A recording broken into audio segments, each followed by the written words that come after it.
Okay. Like do a Sharpay, like a. Episode 1. Welcome to Are You Blonde or Good Enough? Oh my god!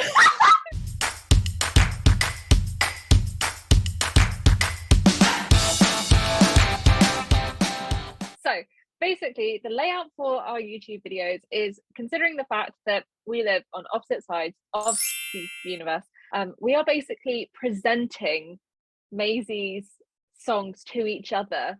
Independent research. We have done independent research. We're going to surprise each other, and yeah.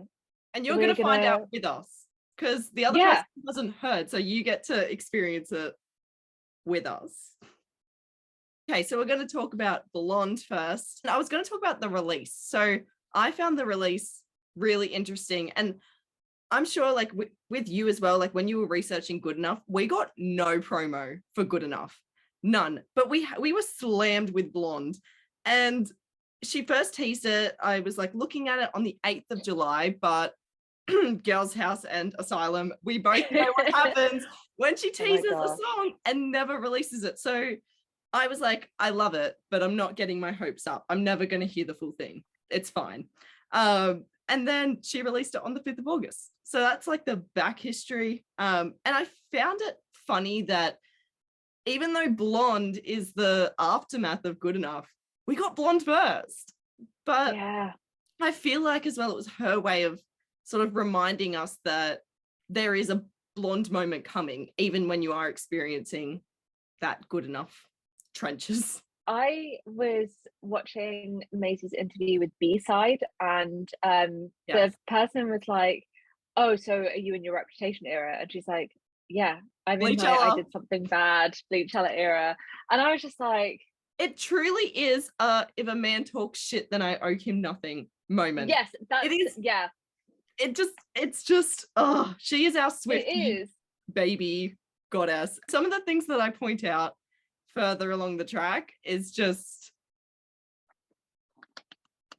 I can't wait. I'm so excited. We're going to go straight into it, but we're going to start. People are very interested to hear about Maisie in the charts. And I told you a little bit about this today, but I was mind blown at the fact, and I think we should put up on the screen, either here, there, the difference between 2021 in August to 2022 in August in Maisie's growth. So we looked at the stats, we looked at her following from the release of You Signed Up for This to the release of Kate's Brother, Good Enough, and Blonde, and it was exponential. It was a massive difference. And so over 3 million, and I'm going to read it off here so I get it right, over 3 million total Spotify streams of Blonde already.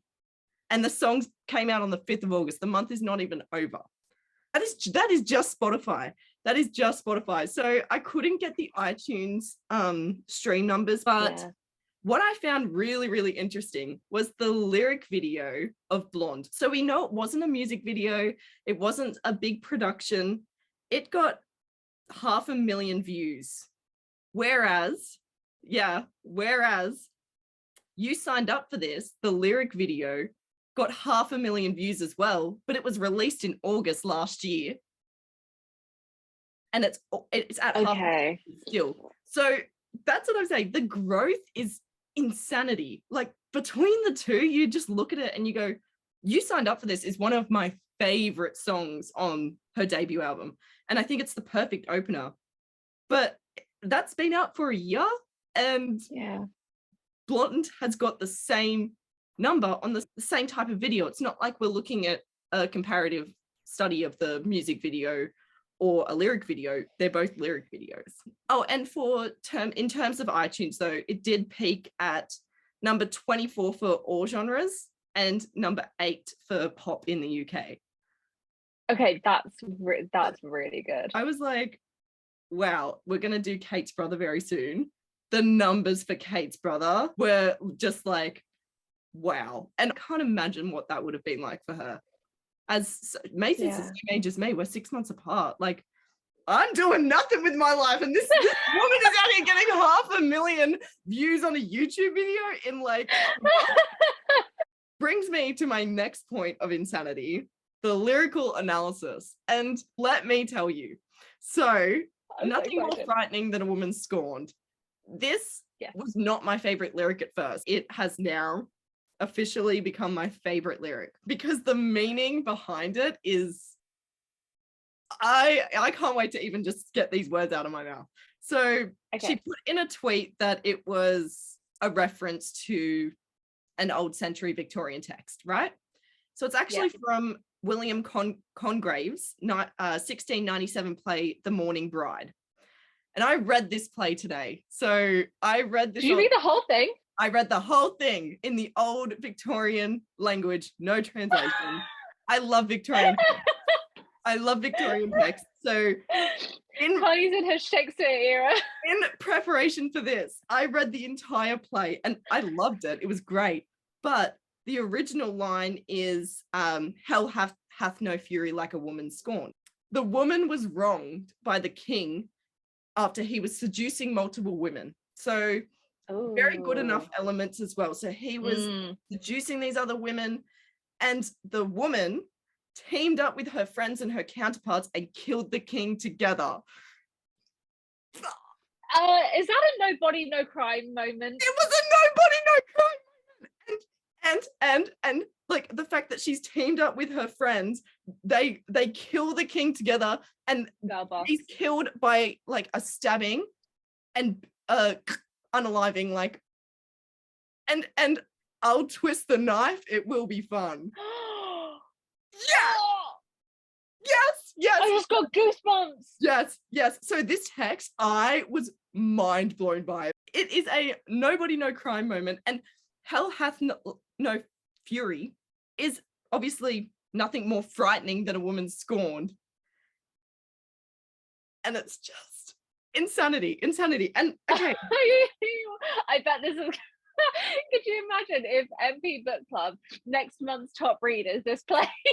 A 1697 Victorian play. Moving on to like a really funny and like lighter note is lost a couple of inches and then a couple more. And I don't know about you, but I giggle at this line every single time because I interpret it as her throwing shade on his size and then referencing the couple more as cutting off her hair. So I lost a couple of inches and then a couple more, and I need her to confirm. It definitely is like little dick energy, isn't it? Like if you're going to be that much of an arse, it's like you have little dick energy. It really got me. I love double meanings in lyrics. And the next one had some emotional baggage, but I cut it off. And the cutting off is like also obviously the weight of his actions, but also like the hair that carried those memories. Okay, and the next one, I'll put your name in all the songs. So we already discussed in this channel, we're not going to be talking about Maisie's like personal life, or we're not going to be digging to find any names. But in saying that, I'm not going to lie, when she posted that she was going on stage with like to support Ed Sheeran, and she said, I'm going to say my ex's name in the song tonight, I went through the lyrics with a fine-tooth comb. What if she's going to do a Taylor? And what if she puts it, I'm trained. Taylor has trained me to do that. Funny thing that I did find is I love the growth between Sad Girl Summer of she got dumped by he who won't be mentioned to I'm going to put your name in every single song. Good luck, boy. Live, laugh, love. Oh my God, what a connection. Oh my God, what a connection. Yes. So I was listening to Sad Girl Summer today and I was like, stop. Hang on a minute, Miss Maisie. What happened to talking about him? That guitar in the beginning. It's just so, it has so underrated. Which brings me to my final point, which is the most insane fact that I thought. I'm not, okay, I'm going to preface this by saying I'm not a Marvel person. I'm not somebody that follows superheroes, so I did not know this. But the is it a bird, is it a plane? It originated from is it a bird, is it a plane? No, it's Superman. But she's referencing is it a bird, is it a plane? No, it's a blonde. No, blonde is Superwoman, Superman. Wait though, because that is genius, but what if she's also like slyly referencing, because Back to December is one of her favorite Taylor Swift songs, right? What if she's like doing like a little reference to Speak Now because Superman is on Speak Now? Did you just shock me at my own fact? It's meant to be the other way around, Hannah. I'm just thinking thoughts. I watched Superman Fly Away. Is a lyric from Taylor. So what if she watched him fly away? What have you just done to my brain? I have this woman on my wall and I did not pick up on that. And that was my last point. Hannah, so if you want to take the fucking wheel now, you can. Question: is Nothing More Frightening Than a Woman Scorned your favorite lyric now in Blonde? Yes, because I love Victorian text, and that just, it solidified it. That was the win for you. Victorian text and the fact that they all teamed up and unalived him, that had me. It had me. That's a girl boss right there. She's an avid reader, and there was no way that was like a mistake. As a songwriter, to take inspiration like that from text and other artists and be able to, yeah, she's insane. So now we're on to drumroll, please. I won't lie, I haven't really been able to listen to it as much. That emotionally wrecked me. I find comfort in it, but I also find it bringing up a lot and rehashing a lot. So it's a song that I would not just put on shuffle. It's painful. I have thoughts. Okay, but first we need this stuff. So let's go. The top listener on Spotify has streamed this 761 times for a total of 2,747 minutes. They're not okay, and I need to check up on that person. I think we need to check on them because I don't think they're okay. I'll pay for their therapy if that's you. I'll help them. It's not me, but whoever it is, I'm so sorry that I'm so sorry. And also, like, why are you putting yourself through that? I have a rule where I will not listen to a sad song if I'm in a low mood, because it will pull me down. Like I will go low and then it will bring me to the bottom of the earth's core. Like it will obliterate me. I find I listen to like Maisie when I'm angry, Greta when I'm sad. Fuck, where is she? She's there. And when I'm sad, and Taylor's just like filler in between. She's like a mix of everything. Back to Good Enough. Okay, so currently there's 1,505 videos on TikTok that have been used for Good Enough, which also makes me think that we're not okay. As a collective, as a fan base, we aren't okay. And we are at the top of that sound. We are. So we have issues. We have issues. We really do. Okay, so talking about what it was like in release week. So we never got a sneak preview of Good Enough. And Maisie said this, she did not want it to be heard before. She wanted us to listen to the song, but listen to it whilst watching music video at the same time, which, Maisie, genuinely, if you do see this, why? Because that was utmost pain. Seeing her cry. And it felt so genuine. It really felt like you were watching someone stand in front of you, like one of your friends standing in front of you. Like, and the fact that it wasn't even like a sob, it was just like a helpless, like, I'm so fucking done cry. And that's what got me. It wasn't like that over dramatic, like Logie moment, like Grammy cry. It was like, I'm so fucking done. Like, I have nothing left to give cry. I'm getting too emotional. I literally cry at anything. And I'm thinking about it and it's making me sad. So I'm gonna stop. Honey, can't cry. Listen, it's my brand, okay? Crying is my brand. Crying is your brand. So Blonde is like, I'm gonna fuck your life up. But then Good Enough was, now I'm good enough. Yes. But it wasn't actually quite that. It was kind of the opposite. So that That I hurt. thought it was going to be very similar to the last verse of Enough for You, like Olivia Rodrigo, where it's like, I am good enough now. Like, I thought it was going to be like that, and it wasn't, but Good Enough was written before Enough for You anyway. It's funny that you should mention Olivia Rodrigo, because Good Enough was actually co-written with Dan Nigro, who wrote Driver's License with Olivia Rodrigo. And he also wrote, I think he wrote a couple more songs, but yeah, so it was co-written with him. That's when you kind of think about it, it does that like single piano kind of slow ballad does give kind of Driver's License vibes. It does, yeah. Onto like more charty kind of facts. 19th it was released, and between the 19th and the 21st it was number 10 on Spotify's top songs debut UK. So it was in the top 10, and it was also added to Apple Music's Today's Acoustic playlist on August 19th as well. So she was girl bossing hard with this. So she wrote it in 2020 before lockdown in January with Dan, and she says that the song was buried for a while, but it came back when she needed it most. And all I'm basically going to say is, whoever has done this to our girl twice, I need words. Who are these boys that are making Maisie fucking Peters feel like this? You know what? The queen of girl boss. Good thing my daddy made me get a voting license when I was 15. Good thing. And Maisie says this about her music. She says that if she loves her music, then she knows that we will love it, because with like as a fan group, we're very similar to her and what she loves.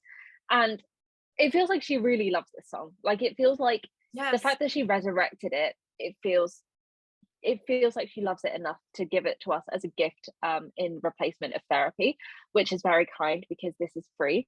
But the one thing that I would say is that you probably relate to this a heck of a lot as well because you have ADHD, but I think a lot of people will.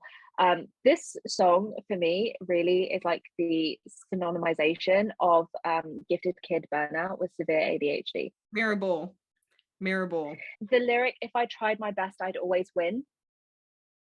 That to me is gifted kid burnout. Right in the heart. It's too much. Right in the heart. Onto a little bit of like lyrical kind of analysis. Our favorite part. So we were talking about this yesterday, and then we were like, oh no, let's not say anything. Let's save it. I cut you off. You cut me off. And so you said, this, like, I'm so excited to share this with you. So you said, oh, did you hear the crickets in the song? And I said to you, oh no, actually I thought it was birds, because I don't know why I thought it was birds. But then it was some sort of animal. We don't know. It was something that flies. But then I listened to it like 15 times and I was like, no, that's crickets. And you said, oh, crickets in the beginning. I realized that it's throughout the whole song. Here's the thing, okay? It made me think of the metaphor for chirping crickets, because its meaning is complete silence. So if you say, oh, I tried to reach out, but it's crickets, it means that you ask a question, but you get no response.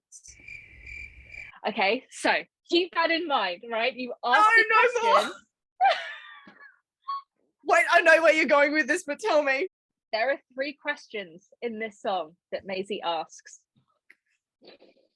The first question is, what do you do when the good guys change their mind? The second question is, I'll sit in your favorite dress and ask you where you've been. So where have you been? The third question, do you ever mean it when you said you were in love? Hannah, I knew where you were going with that, but that hurts so much more than I expected. It hurts, right? She's too good for this world. Sign an NDA, bitches. Stop talking about it. I just love that so much. She's genius. Similar to Blonde with the old Victorian play, Maisie is modern day Shakespeare. I'm pretty sure that she is, him in the form of like a 5-foot blonde girl from Brighton. 5'1". She's not going to grow anymore, but she is going to be. No, she thought she would, but Ellen said no. But Ellen's always right. but like the getting silence back, like asking the questions and getting silence back, also reminded me of like being ghosted in person. And it's a deep cut. Okay, so I told you the story. I think I did. I was literally ghosted in person with a guy who I'd been dating for like 4 weeks. I have all the receipts. I have all of them. So you know, and he wanted me to go to Barbados with him because he'd like booked this holiday for himself, which somewhat questioning now. But I was like, well, let's go to Barcelona. It's, you know, closer, just in case, you know, he's kind of weird and wants to meet in Barbados or something. Anyway, and like day one, everything was great. Day two, he just stopped talking to me in person. Like literal, I'd try and have a conversation with him and he would stop talking to me. Like the buffet breakfast was the worst part of it because it was just two people just sat there in utter silence. And I was just like, this is the most awkward thing I've ever experienced in my whole life. But it gets worse. It gets worse. Just when you thought that it couldn't get any worse, it does get worse. And let me tell you why it gets worse, Karni. We get on the plane, okay, we board the plane. The plane's been delayed for like 2.5 hours. I'm like, I just want to get home. I just want to get home. I want to see my parents. I just want a hug from my mum because I feel like shit. I've just spent 2 days in a foreign country with this man-child who has literally ignored me.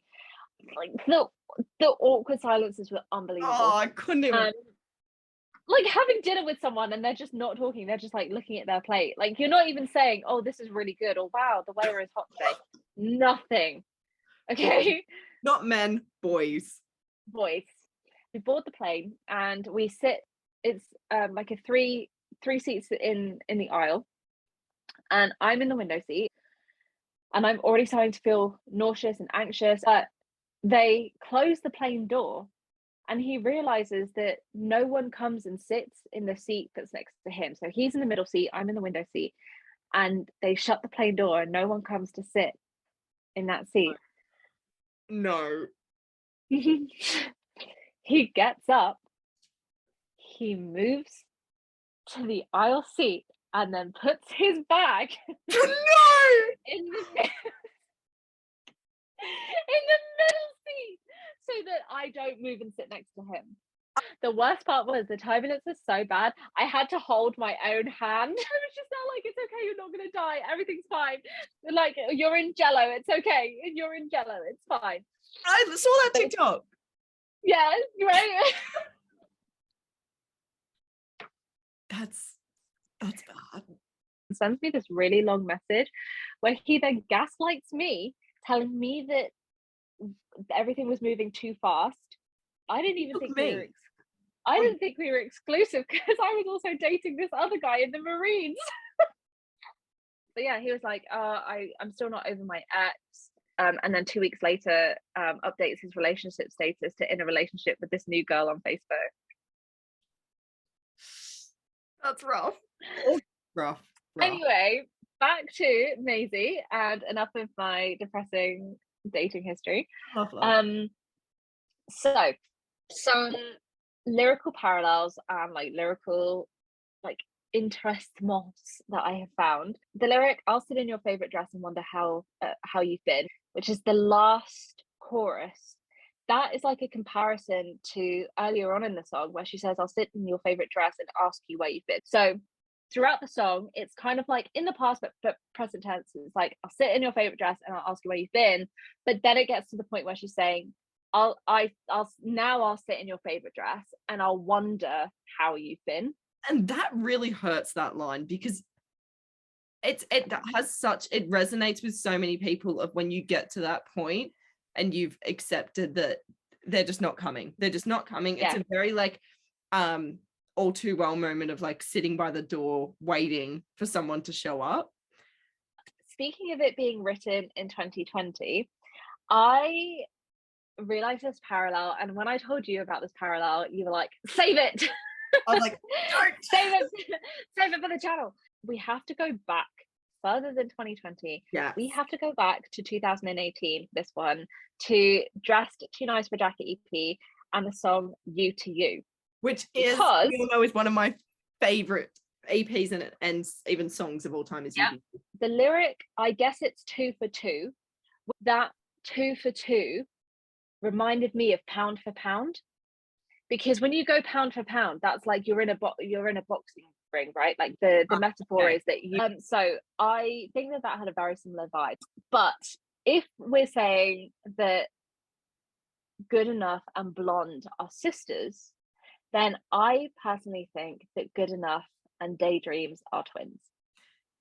Yes, hands to God, yes. If we're saying that it was written earlier, which I don't believe that the full song was written earlier, but I believe that the concept was started on at an early point, which it kind of reminds me of Enough for You as well, which is very obviously in Dress Too Nice for a Jacket. I feel like she could have put Good Enough in that EP and it would have 100%. I'm glad she didn't, because it wouldn't have gotten it deserves. Yeah. It's interesting because when I was watching that interview that she did at Oxford, the person asked her, would you change anything on that EP? And she said no. And I love that. I think that EP is just perfection. It is perfection. Like if you're gonna release an EP, that's the EP that you want to release. Standard. That is the standard to me. So if Good Enough and Blonde are sisters, then Good Enough and Daydreams are twins. I Can Dress It Up Pretty from Daydreams reminds me of Sit in Your Favorite Dress. And I think it gives me the same vibe because she's saying, I dress it up pretty means like I scrub up well. And then I thought, well, what if she's saying I can dress it up pretty because she's saying that she's wearing his favorite dress in the song and he's told her that she looks pretty. So then I was like, okay, I can't think about that for too long because that's going to make me cry. But then there's also, but it's one down and it's back to Daydreams again. It's like saying another one down, more to go, which isn't good enough. And then there's also, because if I couldn't be one, I wouldn't ever be two. No,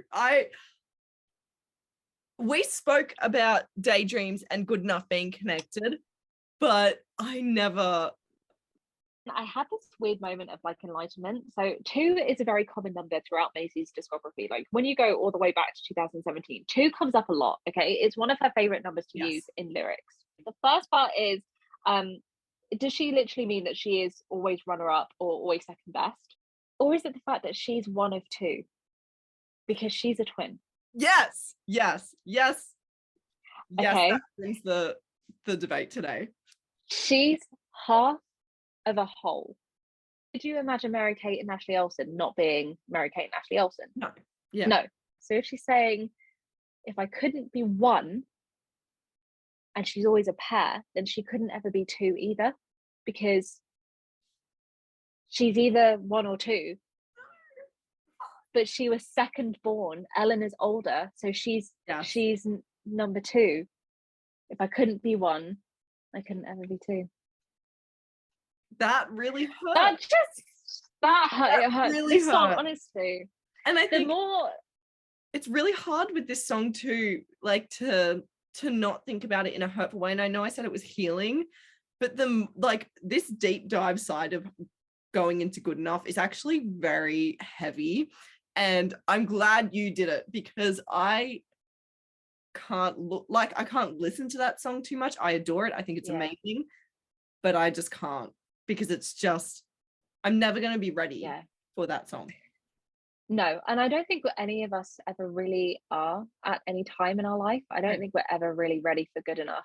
Even when you're like, obviously Maisie was saying like that, the healing and everything, when she posted about them being 2 sides and sister song, when she posted about that, it was like, the process of healing. I still think that even there's no middle between that Good Enough and Blonde almost, because that is such a blur when you're going through that healing phase. And I think that's why there's such extreme opposites of songs. You get this pop, this like banger song, and then you get this gut-wrenching emotional. And I think it makes perfect sense, because nobody can recognize themselves or even like put into words the process that kind of happens in the middle. I think Good Enough is the yin to Blonde's yang, and I think you have to have those 2 halves in order to make a whole. So I think she had to have both of them in order to heal. And I think that kind of is what we all have to do. We all have to have those two moments where I'll fuck your life up, but I'm also going to cry myself to sleep. I'm also going to go through this unimaginable pain, but I'm going to come out of it, and I'm going to be better than before. But then I was also thinking about something else. And if we're talking about like the runner up and not necessarily being like the one, it reminded me so much of this diary entry, which is in Taylor Swift's Deluxe, Lover Deluxe version 2, and it's from March. I love this 2009. One. I know which one you and she was 19 years old, and she's talking about Valentine's Day, but she says, I also feel like I'm the girl before the one. I'm not the one. I'm the girl you think is the one for you, and then it doesn't work out with me. You meet the next girl and realize she is the one you're going to stay with. I think so many of us have also felt that like we're the one before the one that wasn't quite good enough, and we're always wondering why were we not good enough? What did I do wrong? What part of me wasn't enough? Yes. What was it? Because if you're going to go and date someone afterwards who likes all the same things as you, like I did, and has the same sense of humor as you, like I do, and drinks the same wine as you, like I did, then what was it about me? What was missing? Yeah, because it's not the things that you have in common, which is really easy. When you're in a relationship with someone and you don't have stuff in common, you can blame it on the stuff that you don't have in common. You don't gel, you don't vibe, you don't like the same things. But when you like all the same things, you have the same sense of humor, you like the same TV shows, it doesn't become about the things that you don't have in common, it becomes about you, and that's the worst part. Anyway, moving on, something really interesting, because we're talking about Taylor, and Maisie also loves to talk about Taylor. So I saw Mazzy Memes, shout out to Mazzy Memes, on Twitter. They posted this that we'll put it up on the somewhere. The parallel and the comparison between happiness and good enough. And Taylor says, what do you do when a good man hurts you? And then obviously this is like, what do you do when the good guys change their mind? And I saw Maisie's tweet, and she was basically like, it's really interesting because I wrote that a year before. Which means it doesn't line up with her 2020. So she says that she wrote it a year before she heard it. And Evermore was released in December 2020. Daydreams was released in 2020. So if she wrote this a year before, she was writing it in 2019. Therefore, I rest my case, members of the jury, that Daydreams and Good Enough are twin songs, and one had to walk before the other one could run. Case closed. But also there is one thing that I also want to say about this, which I'm pretty sure that you will agree on. We're 10 years apart in age, which I don't want to remind myself about ever. When we said our birth years, we both nearly had a bit of a... I was so shocked when you told me how old you were, because I assume that you are the same age as me. Yeah, so I obviously belong to a different generation than you do, the millennials, and you are... I don't even know. I'm pretty sure you're Gen Z. But this is the bold statement that I'm going to say with my whole chest, and I stand by this, okay? If Taylor Allison Swift is the greatest songwriter of my generation, then Maisie Hannah Peters is the greatest songwriter of your generation. Yes. Hands down. Yes. Hands down. I have never known a person to wield lyrics like Maisie does. Yes, and also the fact that we are far apart in age. Well, not that far, but we do have... we're far enough. But it is still so relatable and relevant to our life experiences. You're in a relationship, I'm single, but we both have this common theme of like the way we've been treated, or just things that we're experiencing in our lives. It's timeless. Emotion. There's so many songs that have lyrics that I still go like, whoa. Now that you said your point about Blonde, you're going to be like, holy shit. So I could speak an hour about the first verse alone. Like that opening verse is absolutely insane. The power in the imagery is just, it's palpable. Like you feel like you're experiencing it yourself. And that's why I say that she's she is the greatest songwriter of your generation, because it takes someone very, very special to be able to get you to not just feel lyrics as emotions, but feel them as if you are in that position, doing like standing in a play. Yeah. You'll bury me someday, right? And I, being neurodiverse, took it as the literal. I literally thought that this guy was going to go to Wilco's, buy some lime and a shovel and, 6 feet her. Yeah. Then I was like, oh, well, maybe she's talking about it in the sense of she's gone from his mind. He's saying that he'll forget about her. Like he'll just put her it, back just in to his put mind. It below, like, yeah, to like out of sight, out of mind. It's like saying that she wasn't even that important for him to keep her at the front, or to think, how are you doing? Because at the end of the song, she's wondering how he's doing. He's probably not wondering how she's doing. Yeah. I think that the beauty of that line is actually really juxtaposed not once, but twice by the preceding lines. So we have all the big plans that I planted, which is giving gardening goddess meets Gemini dreamer.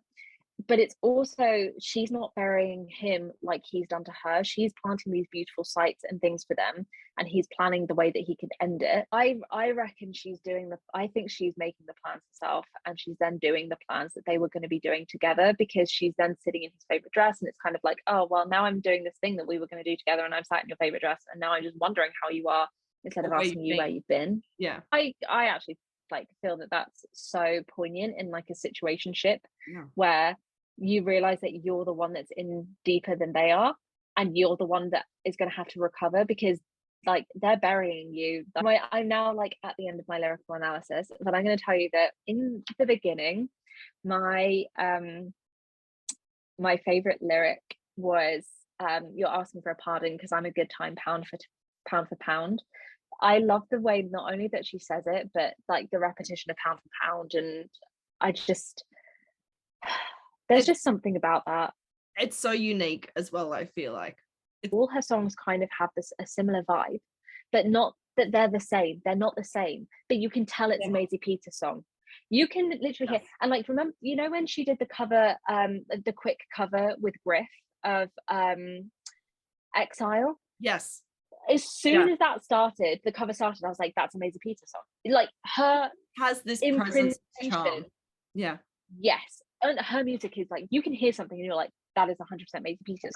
In the same way that you can listen to Boy and go, that's 100% Ed Sheeran in that. Like, you can hear Ed Sheeran. You can hear the in shivers, Boy. The shivers, like, it feels like, you know what I mean? Like, you hear those elements.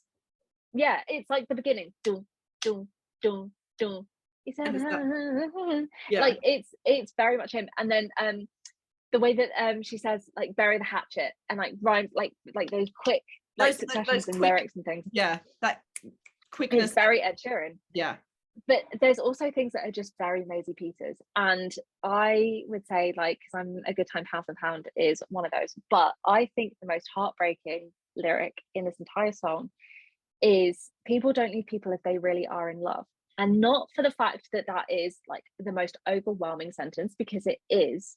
Yeah. But the way that she sings the words "are in love," when her voice breaks at "are," I cry, and I'm not lying to you. I cry every single time. It's the voice crack that's like, it gets you because that is so real. Oh, it's so real. Like, I have full body goosebumps. Like, I'm getting misty eyed. Like, I'm not cutting onions. I'm full on crying to Maisie Peters singing the word "are." Yeah, it's so intense.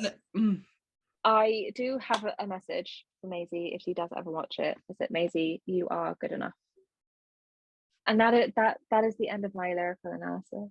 I love it so much. Oh my god, that was so fun. One thing that we're going to do is we want to get the community involved, because Maisie's fan base is like a family. I think that's one thing that is so special about it. And so we put out a poll on our Twitter, which we'll link. You can follow it if you want to. No pressure. No pressure. But we asked people in the community on Twitter and on Instagram which song they relate to the most at the moment. And on Twitter, so 58% of people said that Good Enough was the song that they related to the most on Twitter, which is pain. And on it gets worse, on Instagram, 60% of people said that they relate to Good Enough more than they relate to Blonde. We might have to start a GoFundMe for your like. I genuinely think we do. Like, first of all, we have to get Maisie a new wig. We all saw the Blonde lyric video. That wig was fucking horrendous. So everyone has to stream Blonde Good Enough. That bitch is not gonna eat if we do not. Maisie can afford. That wig was. I'm sorry, it was horrendous. Like, no, but like, there's a cost of living crisis in the UK, so we really need to help Maisie out with like. She's going straight back to the girls' house. But she's going straight back. Literally. So we need to help. We need to help a sister out. But okay, so that's basically it. That's episode 1. Oh my god, we did it! That's a wrap. Episode 1. That's a wrap. Episode 1 done. Tune in next time. What are we talking about next time, Karni? Kate's brother. Yeah. It's a good episode. It's gonna be really good. We're excited. We're so excited. What's your sign off? By the way, we got to add that in. My sign off is girl boss gatekeep Good Enough. What's your sign off? Live, laugh, love.